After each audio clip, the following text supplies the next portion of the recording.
with the increase in gun violence these past couple of weeks, I've heard quite a bit suggesting that gun control might be the answer. And today we are going to show that in an experiment, a gun-free society has been attempted, and how it has failed.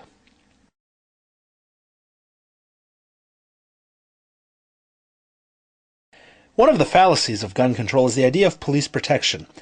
The belief is that our police force is more than adequate to deal with any threat that you or I may face. Well, police do have their use, and I'm not against them. They can't protect you at all times. In the Supreme Court case, Warren versus District of Columbia, it was decided that a government and its agencies are under no general duty to provide public services, such as police protection, to any particular individual citizen. Again, in Lynch versus the North Carolina Department of Justice, it was ruled that law enforcement agencies and personnel have no duty to protect individuals from the criminal acts of others.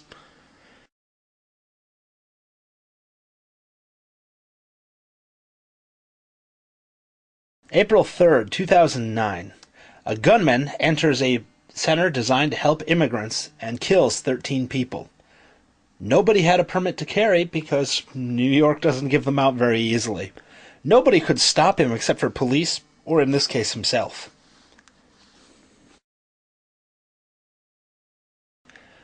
Virginia Tech, Virginia, April 16th, 2007. Gunman Cho kills 32 people. Nobody could stop him due to the no guns on campus policy. Some of the students had permits to carry that were valid in the state of Virginia, but they were not allowed to bring them into this gun-free society known as Virginia Tech.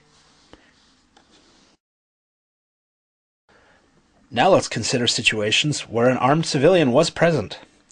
Cape Town, South Africa, July 25th, 1993. 4 gunmen entered St. James Church with assault rifles and grenades. One man, Charles Van Wyck, was able to return fire with his .38 Special snub-nose revolver. Despite the disparity of force and the obvious advantage in the favor of the gunman fled.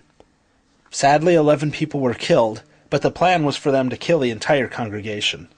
Clearly, Charles Van Wyck's actions that day saved lives. Next case, Colorado Springs, Colorado, December 9th, 2007. Gunman Matthew Murray attacks New Life Church in Colorado Springs. He carries an assault rifle, a handgun, and over 1,000 rounds of ammunition in his backpack. Sadly, he did kill 2 people in the parking lot, but an armed civilian shot him, saving unknown numbers of lives.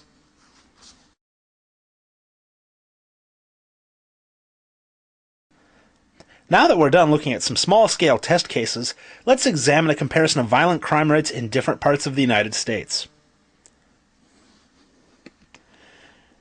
For the strict laws example, we have elected to use California and Washington, D.C., as they have perhaps the strictest firearm laws in the United States. These are the violent crime rates of both per 100,000 people. For the lax gun laws, we have chosen some of the states with minimal firearms laws. Montana, whose state legislature passed a bill that states federal firearm laws do not apply to anything made exclusively in Montana. And Vermont, who does not even require a permit to carry among its residents. These are the violent crime rates of both per 100,000 people. As we can clearly see, the areas with the extreme gun control have a far higher violent crime rate than the areas with minimal gun control. Please take note that these figures are given in a per 100,000 people basis, so any effect of having a bigger or smaller population has been canceled out. So, what can we take away from today's findings? 1. The police have no responsibility to you. They cannot always follow you, nor are they required by law to protect you. 2. Meeting assailants with armed resistance typically saves lives, contrary to the PC myth of the OK Corral. 3. Areas with higher gun control are more likely to have higher crime, which confirms that assailants prefer unarmed victims to armed resistors.